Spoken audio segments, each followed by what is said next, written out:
예수 그리스도 이름으로 여러분을 축복합니다. 우리 한국교회 모든 성도들을 예수 그리스도 이름으로 축복합니다. 프랑스 속담에 하루를 기분 좋게 하려면 목욕을 하라. 일주일을 즐겁게 보내려면 이발을 하라. 한 달을 즐겁게 보내려면 말을 사라. 그러죠.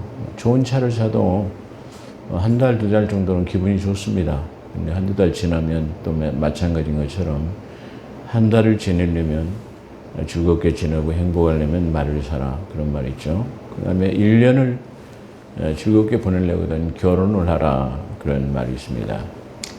근데 저는 거기다 하나 더 붙여가지고 평생을 행복자가 되기 위해서는 하나님의 말씀을 가지라. 그렇게 말할 수 있을 것 같습니다. 그래서 오늘은 제가 이 본문 말씀 고린도후서 5장 1절에서 10절의 말씀을 통해서 영생의 원래는 죽음의 단계라는 제목을 달았어요. 근데 주보를 작성하다 보니까 죽음의 단계보다는 영생의 단계가 좀 좋겠다. 그렇게 생각을 해서 영생의 단계로 천국의 계단이라는 제목 부제를 거기다 달았습니다. 그래서 가만히 생각해 보면 이 고린도 교회는 문제가 많은 아주 말썽투성이의 교회였었죠. 근데 고린도 후서의 15장에 가보면 마지막 부분에 부활의 문제에 대해서 다루고 있어요. 그래서 이 고린도 교회가 처음에 말썽만 했던 교회였지만 나중에는 굉장히 대단히 참 부활에 관한 소망을 가지게끔 성장한 교회였구나. 그래서 이 고린도 후서 지금 우리가 채택한 후서 5장 1절에서 10절의 말씀은 바로 영생이라는 것에까지 알고자 하는 그런 믿음의 신앙까지 성장이 되었구나. 그렇게 한번 생각해 봤습니다. 그래서 영생의 단계라는 천국의 계단이라는 제목으로 오늘 은혜 받는 귀한 시간이 되기를 소망합니다. 사람이 살아가다 보면 인생이란 누구나 살아가면서 죽음이라는 것에 대해서 생각해 보게 합니다. 인생이란 무엇인가? 왜 왔다가 죽는 것인가? 이렇게 생각해 보죠. 그래서 왜 죽는가 하는 것에 대해서 때로는 죽음이라는 것에 대해서 공포와 두려움에 그렇게 사로잡히기도 합니다. 그래서 죽음을 대단히 두려워하고 공포에 사로잡히고 또 우리가 살아가다 보면은 어찌됐든 간에 우리가 하나님께서 주신 이 수완 안에 그 잠포자에게 우리의 수완을 빼앗긴 것처럼 질병을 겪기도 하고 내가 잘 관리 못해서 아프기도 하고 그렇습니다. 그런데 그때마다 우리는 내가 죽으면 어쩔까? 그리고 공포와 그런 두려움이 갖게 되는 것입니다. 근데 진정한 하나님의 말씀의 자유함을 얻게 되면 죽음이라는 것은 두려워하지 않고 오히려 그것이 어느 하나님의 나라에 가기 위한 영생을 얻기 위한 하나의 단계다, 계단이다. 그것을 반드시 겪어야만 갈 수 있는 것이라고 생각하면 우리는 공포와 두려움에서 자유로울 수가 있고 그 다음에 질병으로부터도 자유할 수 있어요. 저도 한때는 이 죽음이라는 것에 대해서 공포감을 가지고 있었어요. 근데 어느 날 하나님의 말씀이 내 안에 내주하심으로 말미암아 그 죽음에 대한 두려움과 공포가 없어지게 되고 또 가지고 있었던 작은 질병까지도 아주 깨끗하게 나아져 버렸어요.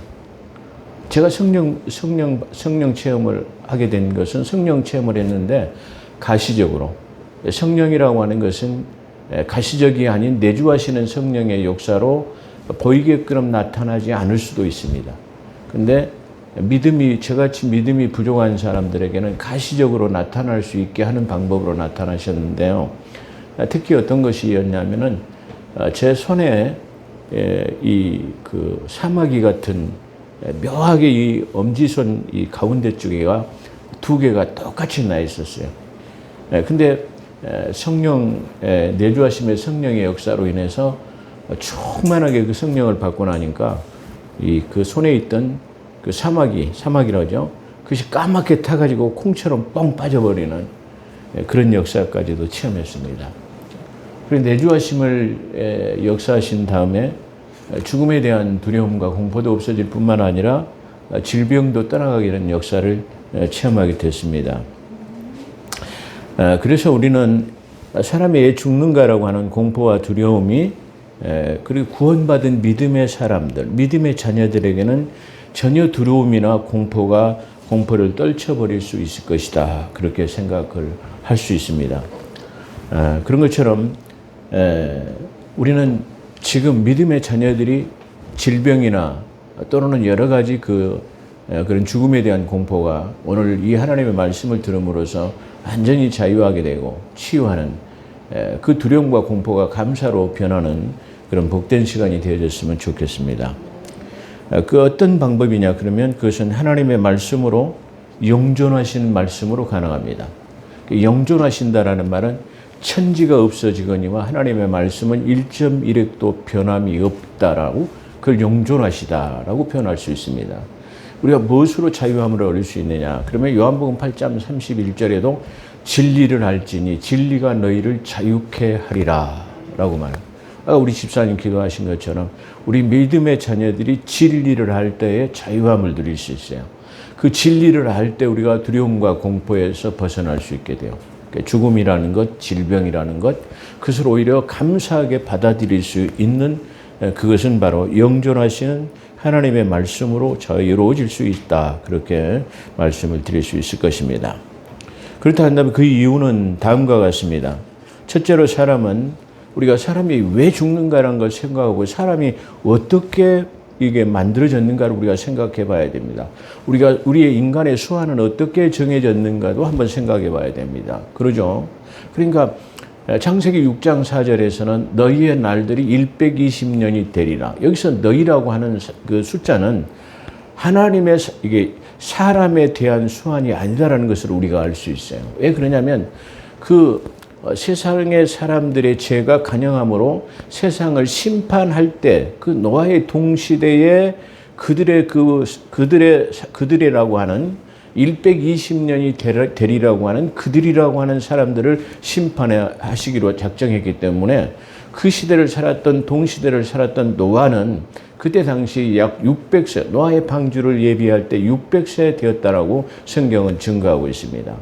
그렇기 때문에 거기서 그들이라고 하는 120년의 수완을 가진 사람은 바로 사람의 수완이 아니다라는 것을 알 수 있어요. 근데 사람들이 그래서 다 모세도 120년이 살았고 창세기 6장 4절에도 사람이 120년을 살았기 때문에 120년을 살게 해달라고 기도하고 120년을 살 것이라고 말하는데 그거는 말이 안 되는 어불성설과 같은 것이다. 그렇게 말씀을 드릴 수 있을 것입니다. 어찌됐든 간에 성경에서 수완에 관한 것을 증거하기는 창세기 6장에서 그들의 나이는 120년이 되리라. 그리고 아브라함에게 너희가 저 애굽이라는 땅에 내려가서 4대 만에 돌아올 것이다. 4대, 약 430년이나 기간을 걸렸는데 여기서 1세대를 100년으로 삼는 것입니다. 또는 시편 90편에 볼 때 너희의 날들이 그렇죠. 70이나 강건하면 80이라도 해안에서 수고하는 것들이 다 슬픔과 절망뿐이요 너희의 날들이 속히 날아가도다. 이렇게 세 군데에서 사람의 수완에 대해서 언급하고 있습니다. 그렇다고 한다면 우리가 보통 누굽니까? 모세는 120년이 살고 모세 시대에서 시간이 지난 다음에 바로 다윗 시대에는 70이나 80세까지 수완이 이게 짧아지게 됐고 다윗은 70세의 수를 누리고 죽었다라고 성경에서는 증거하고 있습니다. 우리가 이것을 통해서 보면은 구약 시대에 900세를 산 사람이나 모세 시대에 120세, 모세의 물론 아브라함의 아버지 데라 같은 사람은 205세를 행해왔고 모세는 120년을 살고 다윗 같은 사람은 70년을 살았습니다.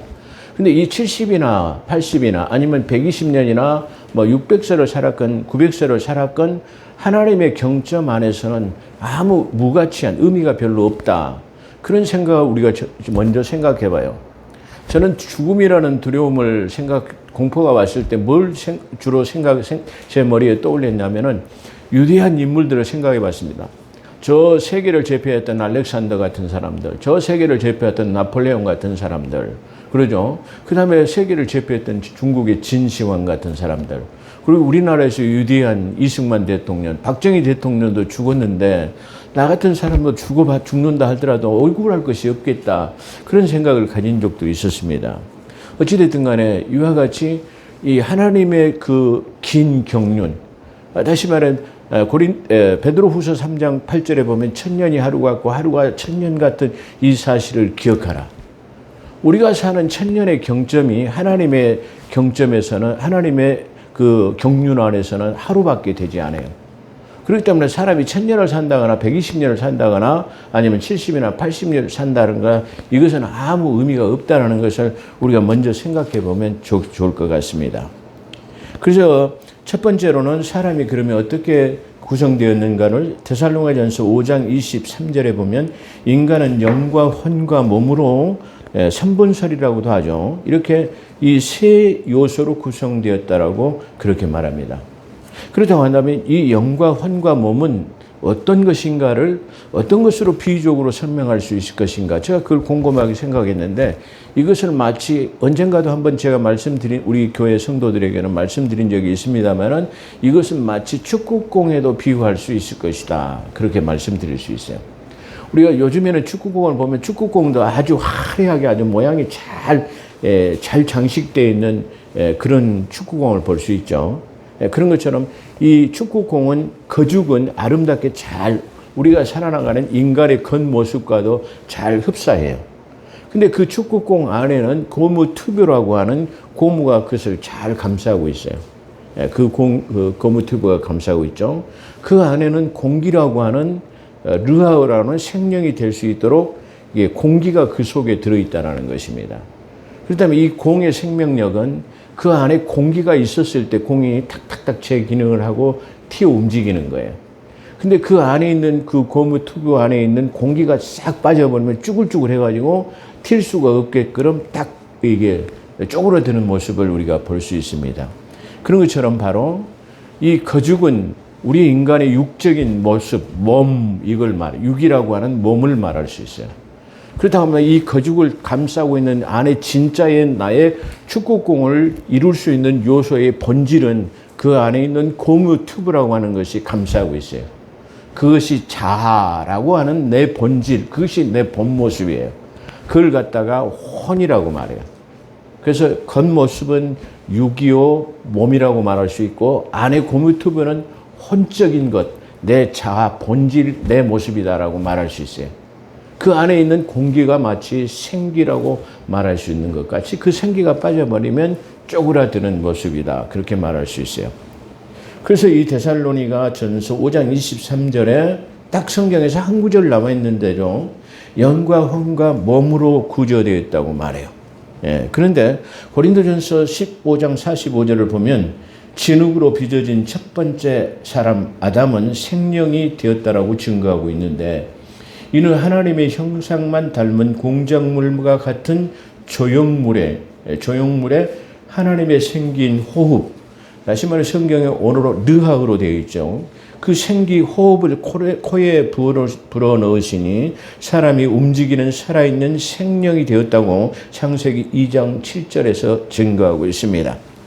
그런 것처럼 우리 사람 하나님께서 만드실 때 진흙과 같은 사람을 빚었어요. 근데 진흙으로 만들었지만 우리의 모습은 하나님의 형상처럼 그렇게 비어진 하나의 조형물이었습니다. 이 조형물에다가 하나님의 생기를 호 불어넣으니까 사람이 움직이는 살아있는 생명체가 되었다라고 그렇게 증거하고 있는 것입니다. 또한 고린도전서 15장 45절은 마지막 아담은 다시 말하면 첫 번째 아담은 이 흙에서 취해가지고 만든 사람이었고 하나님의 형상에 대해서 만들어 놓고 하나님의 생기를 불어넣어서 살 수 있도록 해놨다. 그런 말입니다. 그런데 고린도전서 15장 45절은 마지막 아담은 두 번째 아담이신 예수 그리스도를 지칭하고 있는 거죠. 마지막 아담은 살리는 영이 되었다고 증거합니다. 이 말씀을 쉽게 설명한다면 하나님의 생기를 공급받은 인간은 영원히 살기 위해서는 두 번째 아담이신 분의 영, 다시 두 번째 아담이신 분의 영, 성령을 받아야만 살 수 있는데 그러나 그것은 순서적으로 보면 신령한 사람이 아닌 육의 사람이요 라고 그렇게 이 고린도전서 15장에 증거하고 있습니다. 그 다음에 신령한 영의 사람이라고 15장 46절에 말씀하고 있습니다. 첫 사람은 땅에서 났기 때문에 흙에 속한 자입니다. 둘째 사람은 하늘에 속한 사람이기 때문에 하늘에서 났어요. 그렇기 때문에 우리의 형상이 흙에서 났지만 하나님의 형상 또한 입었다라는 말이에요. 흙으로서 만들었지만 하나님의 형상으로 우리가 만들게 되어졌는데 이 하나님의 형상이 영원히 살 수 있는 방법은 바로 성령이라고 하는 하나님의 영이 우리 안에 왔을 때 가능하다. 그런 말이에요. 더 쉽게 설명한다고 말하면 아담이라고 하는 첫 번째 사람은 하나님을 떠나 살았기 때문에 하나님의 영이 죽어 있는 상태를 말해요. 하나님을 떠나 살았기 때문에. 그렇기 때문에 반드시 아담 안에 사는 사람은 흙으로 만든 본성이 흙으로 만들어진 흙에서 왔기 때문에 반드시 그들은 죽어야만 된다라는 것이에요. 그래서 영이 없다라는 말이에요. 그래서 아담 안에서 산 사람은 혼적인 사람, 바로 육과 혼만 있는 상태를 증거하고 있는 거예요. 그렇기 때문에 그 상태는 반드시 죽어야 되는데 이것을 봐서 살리기 위해서는 하나님이 영이 와야 돼요. 이 상태를 다시 말하면 영이 오지 않는 상태를 갖다가 혼적인 사람, 육적인 사람으로 표현하고 있어요. 하나님의 영이 없기 때문에 일반적인 우리가 믿지 않는 사람들의 삶처럼 산단 말이에요. 이 육적인 사람은 쾌락주의, 눈으로 보고 즐기고 맛보고 이렇게 하는 것. 내 눈으로 내가 쉬고 싶다, 갖고 싶다, 뭐 이렇게 먹고 싶다 이렇게 하는 육적인 보는 것에 따라서 살아가는 사람이 바로 육적인 사람, 혼적인 사람인데 이것은 바로 성령이 없는 상태의 혼적인 사람을 말할 때 바로 이런 상태를 나타내고 있다. 그런 말이에요. 이때 바로 성령이 오게 되면 이 차지에 설명하게 됐습니다. 그 사람은 자기의 혼적인 사람의 상태에서 영적인 사람으로 상태로 변화되는 과정을 지금 설명드리려고 합니다. 그래서 무릇 흙에 속한 자는 저 흙에 속한 자 같고 무릇 하늘에 속한 자는 저 하늘에 속한 것 같으니 우리가 흙에 속한 자의 형상을 입은 것 같이 흙에 속한 입은 것과 아담의 형상을 입고 또한 하늘의 형상을 입었다라고 성경 49절 고린도전서 15장 49절에서 증거하고 있습니다. 이 말씀을 우리가 쉽게 이해하려면 첫 번째 아담의 사람은 혼적인 삶을 살면서 반드시 그 혼은 육에 따라서 땅으로 돌아가야만 돼요. 혼적인 삶을 이게 다시 흙으로 만들어서 혼적인 삶을 사는 사람은 반드시 그 혼과 육은 바로 땅으로 들어가서 죽게 된 내 본질 자아가 영원히 죽는 거예요. 그것을 지금 말하고 있어요. 그러나 둘째 아담인 마지막 아담은 영을 받으면 그렇습니다. 그 둘째 아담인 마지막 아담의 영을 받으면 요한복음 6장 63절에 보면 살리는 것은 영이니 그랬어요. 이 혼적인 것을 살리려고 하면은 하나님의 영이 반드시 와야만 살릴 수 있다라고 성경은 증거하고 있어요. 그래서 살리는 것은 영이니 육은 무익하니라. 육은 아무 쓸데가 없는 것이에요. 육은 아무 쓸데가 없는 다만 하나님께서 불어넣으신 그 생기를 담고 있기 때문에 그런데 그 생기가 없어지게 되면 우리의 육은 본질인 땅으로 들어가서 흙이 되어버려야 된다라는 것을 말하고 있어요. 그래서 육은 무익하니 내가 너희에게 이르는 말은 영이요 생명이니라. 그렇게 말씀하고 있어.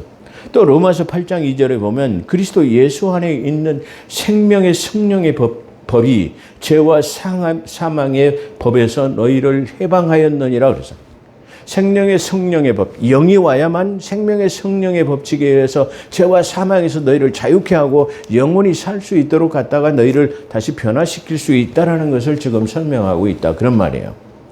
또 로마서 8장 16절에 보면 성령이 친히 우리의 영과 더불어 그러죠. 우리의 영과 더불어 우리가 하나님의 자녀인 것을 증언하시느니라. 예. 본문에 보면 만일 땅에 있는 우리의 장막이 무너지면 지금 우리가 고린도 후서 5장 1절에 보면 그 말씀을 얘기하는 거죠. 본문 만일 땅에 있는 우리의 장막이 무너지면 우리 장막은 여기서 집을 말하는 것이 아니라 여기서의 장막은 뒤에 잘 읽어보게 되면 우리의 육신의 장막을 말하는 거예요. 우리 육신의 몸이 무너지게 되면 그렇죠.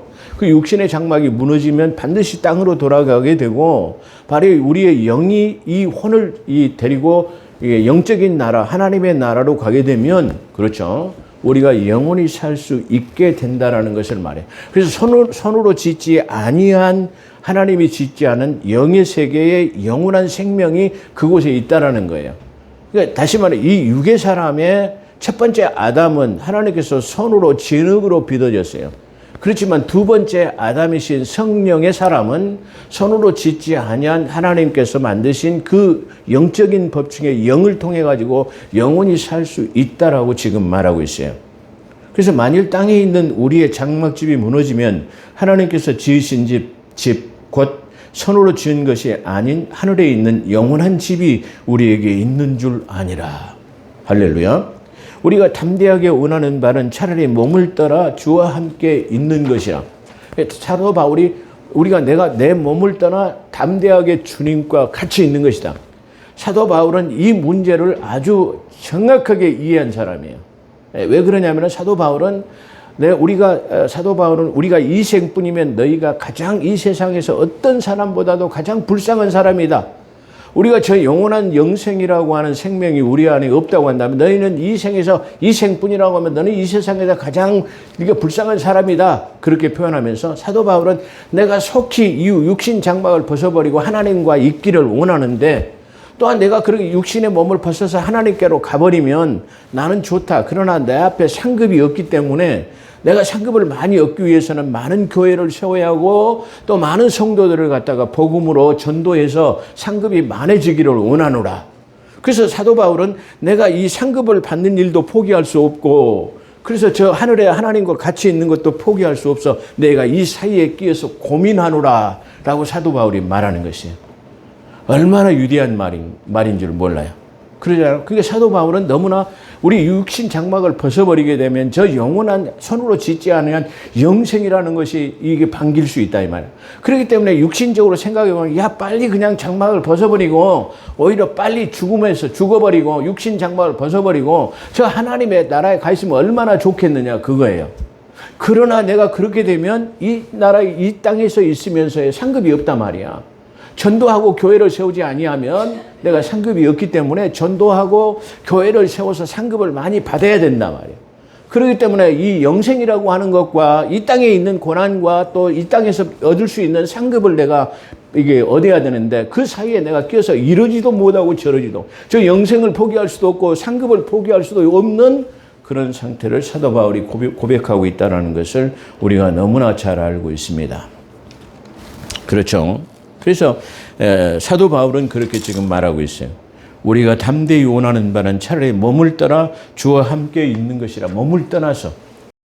그런 것처럼 우리는 바로 그러한 상태를 우리가 잘 이해해야 된다는 거예요. 저도 죽음이라는 것, 질병이라는 것에 대해서 공포감을 느끼고 살았어요.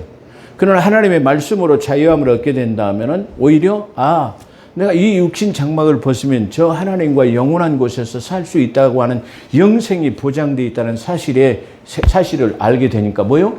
질병이 얻어진다 할지라도 그 질병은 두려움이나 걱정이 없어요. 또 일찍 죽거나 늦게 죽는 것도 하나님의 하나님의 손 안에 있기 때문에 그건 아무 두려움이 없어요. 우리가 생명을 오래 연장하고 오래 살 수 있는 것은 그래 네가 상급을 많이 받고 와. 그렇기 때문에 우리를 더 많이 살려주고 있다는 생각을 해보면 돼요. 제가 언제 한번 설교한 적이 있죠. 네. 아니 목회를 잘 하시고 훌륭한 목사님이 있는데 목사님 40대도 안 된 목사님이 젊은 목사님 데려가셨어요. 그 사람들이 막 수군덕거립니다. 우리 목사님 하나님을 기뻐하지 않으셨기 때문에 데려가셨는가. 천만의 말씀입니다. 하나님이 그 목사님을 그렇게 사랑하기 때문에 데려가신 거예요. 너는 지금까지 쌓아놓은 상급으로도 충분해. 그러기 때문에 데려가신 거예요. 차라리 네가 지금 네 쌓아놓은 상급으로도 충분한데 차라리 네가 더 살면서 네 상급을 잃어버리게 두려울까 봐 하나님이 데려가신 거예요. 또 오래 살려두는 이유는 상급이 적기 때문에 아까 사도 바울이 말한 것처럼 그래 더 오래 살면서 상급을 좀 많이 받고 와. 할렐루야. 그렇게 생각할 수 있어요. 근데 우리는 인간적인 생각이나 방법으로 이렇게 하나님의 뜻을 잘 알지 못하면서도 우리가 불평불만을 하게 되는 그런 경우가 많이 있다. 그렇게 말씀드릴 수 있을 것입니다. 히브리서 4장 12절에 보면은 우리가 헌적인 삶을 살다가 하나님의 성령이 오시면 즉 말씀이 내 안에 들어오면 변화하는 과정을 지금 설명하고 있는 것이 히브리서 4장 12절 하나님의 말씀에 관한 것이에요. 아주 중요한 것이죠. 그래서 이 말씀이 내 안에 들어오면 변화하는 영적 상태를 설명하고 있는데 하나님 그 말씀에 히브리서 4장 15절에는 뭐라고 말씀하고 있느냐 그러면 하나님의 말씀은 살아있고 활력이 있어 좌우의 날선 어떤 그러죠? 좌우의 날선 양날 가진 검을 말하죠. 좌우의 날선 어떤 검보다 예리하여 혼과 연과 및 관절과 골수를 찔러 쪼개기까지 하며 마음의 생각과 뜻을 판단하나니 지으신 것이 하나도 그 앞에 나타나지 않음이 없고 우리의 결산 받으실 이의 눈앞에 만물이 벌거벗게 될 것 같이 드러나리라. 할렐루야.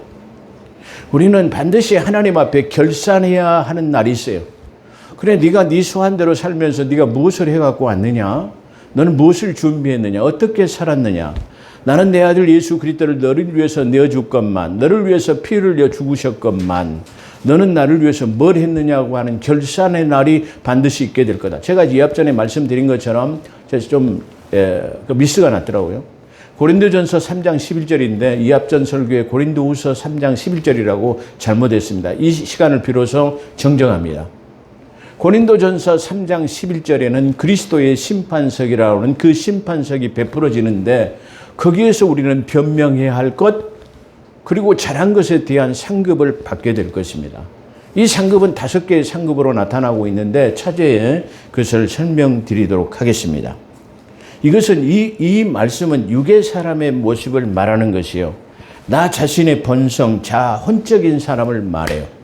다시 말하면 내 혼적인 사람은 아까 서두에 설명한 것처럼 쾌락주의, 눈으로 보는 대로 먹고 싶다, 마시고 싶다, 눕고 싶다, 즐기고 싶다 이렇게 하면은 내 안에 있는 혼이 육의 사람의 겉의 사람에 따라서 사는 거예요. 겉의 사람에 따라서 사는 상태를 갖다 육적인 사람, 혼적인 사람이라고 말했죠. 그렇게 살아요. 그런데 하나님의 말씀이 내 안에 들어오면 양날 가진 어떤 예리한 검보다 예리해서 그 육에 붙어 사는 혼을 갖다 찔러 쪼개서 육을 도려내고 혼을 영으로 붙이는 겁니다. 할렐루야. 그래서 지금까지 그 상태가 되지 않은 상태를 혼적인 상태로 말하지만 이 혼을 찔러 쪼개서 하나님의 말씀이 들어와서 찔러 쪼개서 이 혼을 영에다가 붙일 때에 바로 그 상태를 갖다가 영혼이라고 말하는 것입니다. 우리는 사람들이 영혼과 영육이라는 걸 잘 몰라요. 제가 서울에 한번 서울에 일이 있어가지고 갈 때 어떤 택시를 탔는데 하나님께서 저한테 알려주시기를 택시 운전기사를 하나님의 장로라고 말씀해요. 이 사람이 교회 장로니라 그래요. 그래서 내가 그분한테 내 택시 그분한테 그랬죠. 장로님이시죠? 그러니까 아닙니다 그래요. 이마에 장로라고 써있는데 아니라고 그러십니까? 그래요. 그랬더니 그분이 뭐라고 하시냐면 아마 그분도 제 유튜브를 들으면 아마 꽤 새로운 그런 측면이 있을 거다 그렇게 생각합니다. 그분이 그러더라고요. 제가 어디 교회 수석 장로입니다. 교회는 안 밝히겠습니다. 근데 제가 요즘에 신앙 상태가 영정 그렇습니다. 그래요. 왜 그렇습니까? 그랬더니 아니 제가 이 수많은 목사님의 설교들이 다 영혼 구원은 말하는데 영육 구원은 말하지 않습니다. 그래서 많은 분들에게 대해서 이 영육 구원에 대해서 질문을 했는데 그것에 대해서 답변해 주질 않아가지고 제가 신앙생활에 좀 해답을 얻지 못해가지고 좀 요즘 그렇습니다. 슬럼프에 빠졌습니다. 그런데 내가 그러다 보니까 우리 집 식구들 전체가 교회 신앙생활 하는 상태가 그렇습니다. 그렇더라고요. 그래서 그걸 제가 영혼 구원과 영육 구원의 그 택시를 타고 가는 도중에 자세하게 설명을 드렸습니다. 그랬더니 그 장로님께서 이렇게 간단하고 쉬운 것을 왜 저에게 설명해 주지 못했을까요? 그렇게 말씀을 하시더라고요. 그래서 제가 이 교통차비를 드리니까 안 받겠다고 그래요. 그래서 그때 아마 8천 몇백 원이 나왔는데 오히려 제가 돈을 2만 원을 드리면서 장로님 식사 맛있게 하시고 다음 주부터 교회 열심히 참석하십시오. 그분이 차에서 내려가지고 저한테 아주 공손하게 절하면서 목사님 다음에 뵐 수 있었으면 좋겠습니다. 그런 얘기를 들은 적이 있습니다. 그런 것처럼 우리가 영혼 구원과 영육 구원의 차이가 무엇인가를 말할 수 있어요. 영육 구원은 지금 이루어질 수 없어요. 영육 구원은 반드시 우리가 죽음이라고 하는 단계를 우리가 걸쳐야만, 다시 말해 썩지 않은 것을 입었을 때 하늘의 것으로, 썩지 않은 영원한 하나님의 것으로 받았을 때에 우리는 호련히 변화되어야 영생에 들어갈 수 있어요. 그렇기 때문에 영육 구원은 반드시 우리가요, 이 썩을 육신의 흙으로부터 온 육신의 장막을 벗어야만 얻을 수 있다는 사실을 우리가 기억하면 어떤 질병으로부터나 어떤 공포의, 죽음의 공포에 대해서도 자유함을 얻을 수 있다는 사실을 우리가 알 수 있다는 것입니다. 그래서 이 말씀은 육의 사람의 모습을 말하는데, 나 자신의 본성, 자아가 혼적인 사람인데, 조금 전에 설명했죠. 이 혼적인 자아는 육신의 사람, 겉사람의 감정, 보고 느낀 대로 사는 사람을 구원받기 이전의 사람의 상태에서 성령인 하나님의 말씀이 내게 들어오시면 혼과 육을 찔러 쪼개서 혼을 분리시켜서 영에 속하는 사람을 말하는 것입니다. 이때 우리는 자아, 혼, 나 자신의 본질인 혼이 영에 속하게 되는 것인데, 이 상태를 갖다가 조금 전에 말씀드린 것은 영혼이라고 그렇게 말씀드릴 수 있다, 그런 말입니다. 이때 고린도전서 15장 50절에 보면은, 형제들아 내가 이것을 말하노니 혈과 육은 하나님의 나라를 유업으로 받을 수 없고, 또는 썩은 것은 썩지 않을 것을 유업으로 받지 못하니라. 혈과 육, 다시 말해 반드시 우리는 죽음이라는 단계를 통해서 뭘 버려야 된다고요? 우리 안에 들어있는 아담으로부터 유전인자로부터 계속 들어오는 이 더러워진 피를 반드시 쏟아야 된다라는 거예요. 그 다음에 육을 갖다가, 이 몸이라는 육신 장막을 갖다 반드시 버려서 썩을 것이기 때문에 흙으로 돌아가서 썩어야 된다라는 말이에요. 그러면 아까 말한 그 영이 왔을 때에 우리의 혼적인 사람을 데리고 가서 영원토록 살 수 있게 만든다라는 사실이에요. 이 성령은 그렇기 때문에 어떤 사람이 성령 받는가라고, 이게 그렇죠. 근데 간단합니다. 제가 지난번에 말씀드렸던 것처럼 예수 그리스도가 하나님의 아들이신 것과 그분이 나의 죄와 사망의 법에서 나를 속량시켜가지고 영원한 영생을 얻을 수 있다라는 그분이라는 사실을 우리가 고백하면 즉시로 오시는, 내주하시는 것이 성령이에요. 성령은 어떤 고행이나 수행이나 어떤 참선이나, 제가 지난번에 말씀드렸지만 어떤 무엇을 잘해야만 얻어지는 것이 아니고, 예수 그리스도가 나의 구주인 것만 믿으면은 즉시로 내주하시는 것이 성령입니다. 이때 그 성령이 내주하시게 되면 이 성령이 하나님의 말씀으로 자라고 성장해가지고 바로 우리가 혼적인 사람에서 내 혼을 육의 사람에서 분리시켜서 영에 속하게 되는 거예요. 그 상태를 로마서 7장에서 잘 설명하고 있어요. 오라 나는 곤고한 사람이로다. 내가 성령의 사람으로 하나님의 뜻을 행하려고 하나 내 겉사람인 육의 사람이 그것을 방해하는도다. 그렇게 말하잖아요. 그래서 그 상태는 아직 성화되지 않은 상태를 말하는 그런 상태예요. 그렇다고 한다면 이런 상태는 곧 하나님의 말씀이 더 많이 들어가고 더 말씀으로 많이 기도하게 되면 바로 이 상태는 완전히 분리되어져서 영의 사람으로 내 육의 사람을 완전히 장악하게 되어질 것입니다. 그래서 그 7장을 걸쳐서 8장 1절에 보면은 그렇잖아요. 내가 뭐죠? 죄와 사망의 법에서 나를 속량시킨 이에게 감사하노라 그러죠. 그런 것처럼 우리가 그런 상태가 되어질 때만이 우리가 영생에 이른다라는 거예요. 여러분 두려워하지 마십시오. 죽음에 대한 공포가 있습니까? 두려워하지 마십시오. 뭐 질병에 대한 두려움과 근심, 걱정이 있습니까? 두려워하지 마십시오. 오늘 이 말씀에 따라서 더 하나님의 말씀이 내 안에 깊이 들어오면 바로 영생이라고 하는 것은 반드시 이루어지게 되고, 또 그러기 위해서는 반드시 뭘 해야 된다고요? 혈과 육을 갖다가, 이 썩을 것은 갖다가 버려야만이 마치 썩지 않는 그 혼적인 사람이 영원한 것으로 덧입게 되어질 때 영생이라고 하는 것을 얻을 수 있다는 것이에요. 그렇기 때문에 아주 중요한 말이죠. 하나님의 나라는 혈과 육은 유업으로 받을 수 없느니라. 딱 그 성경이 증거하고 있어요. 그렇다고 한다면 우리 반드시 우리 육신 장막 흙으로 만든 우리는 갖다가 버려야 되고, 뭐죠? 그 피를 쏟아야만 되고, 그러기만 혼적인 것만 남게 되는 거죠. 이 혼은 영이 와서 우리를 하나님께로부터 왔기 때문에 하나님께로부터 오는 영이 다시 이 육신이 죽어버렸기 때문에 가야 돼요. 그때 갈 때 뭐요? 이 혼이 육에 붙어 있기 때문에, 영에 붙어 있기 때문에 영혼이 되는 거. 그때 우리의 영은 저 하나님의 나라라고 하는 낙원에 가 있게 될 것입니다.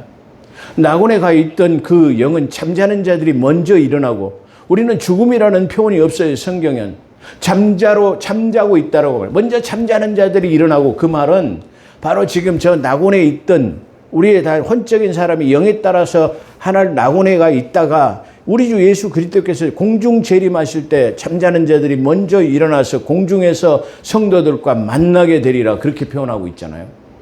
그런 것처럼 우리는 죽음이라는 것이 성경에는 없어요. 제가 지난번에 말씀드린 것처럼 구약과 신약의 차이는, 구약은 아담 안에서는 죽고 몇 세를 살고 죽고 다 죽었어요. 그런데 예수 그리스도의 세계에서는 바로 누구냐? 낳고만 있다는 사실을 제가 말씀드린 적이 있습니다. 그렇기 때문에 우리 예수 그리스도 안에는 죽음이라는 것이 없어요. 육신 장막을 벗으면 저 영혼이라는, 다 영생이라는 계단으로 올라갈 뿐이라는 하나의 과정이라는 뿐이라는 것을 우리가 겪게 된다면, 질병이라는 것도 뭐예요? 두려움이 없어요. 걱정이 없어요. 내 육신 장막 벗으면 나는 저 영원한 세계에 간다라고 하는 감사가 넘쳐나올 수밖에 없어요.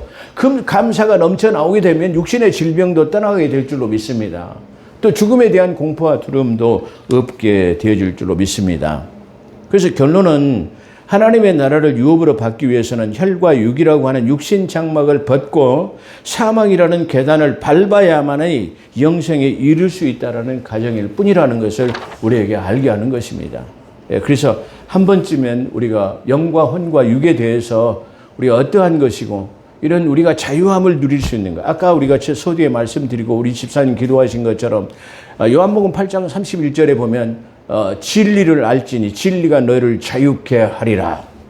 하나님의 말씀이 우리 안에 오게 되면 질병뿐만 아니라 모든 죽음의 문제도 해결되어져서 우리가 정말로 기쁨으로, 자유함으로, 사람들이 그러잖아요. 교회 안에 다니면서 오늘날 수많은 한국교회 성도들 중에서도 암 때문에, 아주 질병 때문에, 특히 암 때문에 교회 안에서 암으로 죽는 사람들이 너무나 많아요. 저는 그런 것을 보고 너무나 안타까워요. 그것을 그렇게 또 암이 들어서 죽으면은 대부분 신앙생활 잘못해서 죽었어? 아니면은 왜 하나님이 기뻐하는 일을 하지 못해서 죽었을 거야? 그런 저주를 우리가 부를 수 있는 것은 하나님의 말씀을 잘 이해하지 못하기, 곡해하기 때문에 그런 현상이 일어나고 있다는 사실이에요. 또 그런 사람들이 왜 자유함을 얻지 못하고 왜 질병으로부터의 노임을 받지 못한다고 한다는 것은 그 구원의 확신과 영생이 이르는 계단에 육신 장막을 벗어야 된다는 사실을 우리가 인식하게 되면 거기서부터의 자유함을 얻을 수 있다는 사실입니다. 오늘 제 말씀을 듣는 사랑하는 성도 여러분, 그리고 유튜브 방송을 통해서도 시청하고 있는 사랑하는 성도 여러분, 혹시 질병이 있다고 한다면 거기서부터도 자유함을 얻게 되시고, 또 죽음에 대한 공포가 있다고 한다면 이것은 영생을 얻기 위한 하나의 가정이라는 것을 인식하시고 자유함을 누리는 그런 복된 신앙생활이 되기를 주의 이름으로 축원합니다. 기도하겠습니다. 거룩하시고 자비로우신 하나님, 우리가 때로는 살아가면서 인생이란 무엇인가, 왜 죽는가, 왜 질병은 걸리고 고통을 받아야 하는 것에 대해서 우리가 생각해 보았습니다. 비록 짧은 시간에 이것을 다 설명할 수는 없지만 그래도 중요한 부분은 하나님 증거되었다고 생각합니다. 이 말씀에 따라서 성령 하나님께서 조명하시고 역사하셔서 더 깊은 것까지 통달하는, 그래서 자유함을 누릴 수 있는 우리 사랑하는 성도들, 우리 한국교회 성도들이 다 될 수 있게 도와주옵소서. 함께 하신 것 감사하며 우리 구주 예수 그리스도의 이름으로 감사기도 드리옵나이다. 아멘.